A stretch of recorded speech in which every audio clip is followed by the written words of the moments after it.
ക്ഷമിക്കണം മാഡം, ഇനി ഇങ്ങനെ സംഭവിക്കില്ല. Sorry my foot.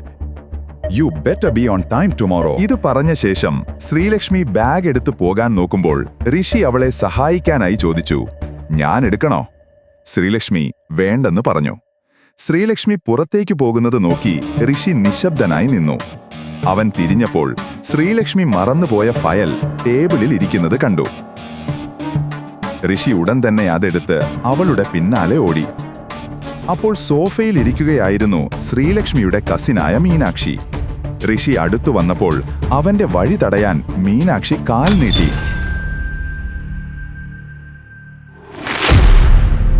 Oh my God, നീ എന്താണ് ഈ ചെയ്തത്? ഞാൻ എന്ത് ചെയ്തു? ശ്രീലക്ഷ്മി ഈ ഫയൽ മറന്നുപോയി. ഞാനത് കൊടുക്കാൻ പോവുകയായിരുന്നു. അപ്പോൾ ആൻഡ്രിയാണ് വഴിയിൽ വന്നത്.